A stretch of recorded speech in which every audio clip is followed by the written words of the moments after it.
Hey, how you doing? This is Reverend Sean over the Centered Path, and today we're going to talk about this, which is warning about sketchy monks, because there's a lot going on out there. I did an entire video on fake monks and how to identify them, and some of the information in the sutras themselves that talk about, you know, those who claim and those who claim to have achievements and those who wear the robes but aren't supposed to. Now, looking back though, in China, if you ever look at and you've watched these cartoons probably, but you see the guys with the three dots right here. Now that was actually a way in, I think it was the Tang Dynasty, where there was so many problems with monks, and they were conscripting people for the military, that if you had, if you were a monk, they'd be like, oh, okay, don't worry, you're a pacifist, you're not going to be in the military. So there's so many people that say, well, then I'm just going to dress as a monk. And what happened was the emperor, I believe at the time, said, well, then we're gonna scar them so they absolutely know that they're a monk, and that when they disrobe, we know that they were monks, so they would scar them across here. And now it's become kind of a thing that you've done to show that you are a monk. So only in really the Chinese, very, very orthodox kind of way, Pure Land kind of stuff. Really, you're not going to see it in Thai or many others. Anyway, to find a fake monk is a bad thing, because they're trying to rip you off usually. And so that's one of the main problems we want to look for with people getting into Buddhism. They can be easily fooled. The number one hint is that they're asking for money for everything.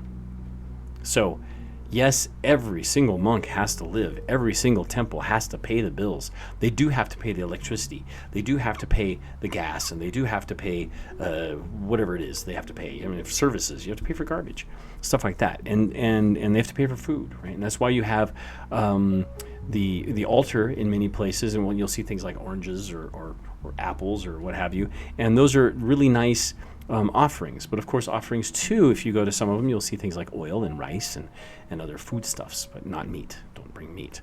So if you're looking at monks or nuns and they want to sell you something, be careful.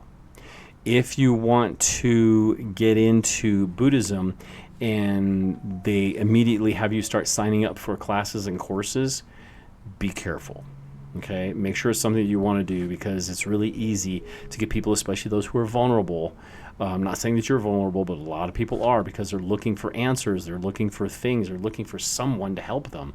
And if someone comes up and they seem very alluring, and they're good at their speaking, and they can really lead you down the wrong path. I have many stories about that, which I'll tell later on. And I just wanted to give you a chance to keep your eyes open. Right? Keep your head stable. Don't be afraid to visit places and ask questions. Asking what someone's lineage is isn't a good question, because a lot of places don't even have really a lineage. They'll say their lineage goes all the way back to the Buddha. Their lineage goes back to the Bodhidharma or something like that. So the lineage that I was taught in goes all the way back to the Buddha, and they all do, right? So they may say they're whatever. Some of them have names, especially if you're in the Tibetan or the Vajrayana groups, but many don't. They're just, it's just this way. We're a forest monk. They're a temple monk, whatever it is. So don't rely on that too much, because that can be also misleading. So anyway, this is Reverend Sean of the Center Path. I just want to do a quick, few minutes to help you, warning about sketchy monks. So the ones that are trying to sell you all the beads, right? You can buy beads. You can get them anywhere. Right? You can get them for free a lot of times. Or sell you something, or ones to be careful of. Also ones that want you to change something about yourself before they really get to know you. Right? They're not really your teacher yet. They want you to give you information, or they want to have something like that. So just be careful.